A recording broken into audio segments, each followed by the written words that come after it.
Ada seorang manusia, sebut saja namanya A. A yang baru lulus sekolah butuh sepeda motor untuk mencari pekerjaan. Ayahnya yang seorang buruh pabrik memberikan motor bekasnya yang masih bagus untuk dipakai A mencari pekerjaan.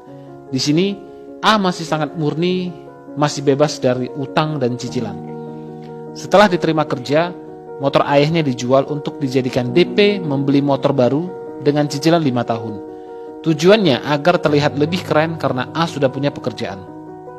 5 tahun bekerja, gaji A bertambah. Kemudian motornya dijual untuk dipakai DP mobil baru dengan cicilan 5 tahun, tujuannya agar terlihat keren. Setelah itu, A bekerja lebih keras dan rajin untuk membayar cicilan mobilnya. 10 tahun bekerja, akhirnya A menikah dan memiliki anak. Kemudian A meminjam uang dari kantor untuk dipakai DP rumah dengan cicilan 25 tahun, agar terlihat mapan secara finansial. Setelah itu, A bekerja makin keras dan lembur sampai tengah malam setiap harinya untuk membayar cicilan rumah dan membeli perabot untuk mengisi rumahnya yang kosong. 20 tahun bekerja, kebutuhan A semakin tinggi. Anaknya yang sudah dewasa butuh kendaraan untuk kuliah dan akhirnya A meminjam lagi dari kantor untuk membeli mobil untuk anaknya dan membayar dengan sistem cicilan. Setelah 30 tahun bekerja keras, semua cicilannya belum juga lunas. Akhirnya A tetap bekerja keras untuk membayar cicilannya dan tanpa disadari usianya sudah 60 tahun saat itu.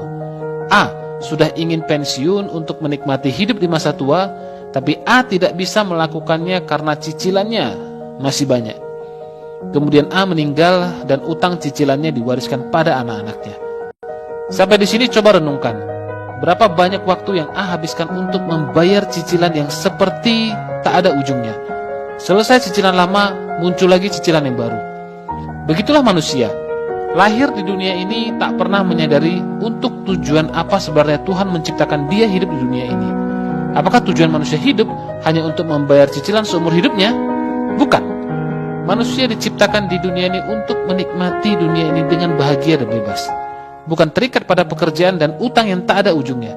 Sebab itu, yuk jauhi cicilan. Yuk jauhi utang.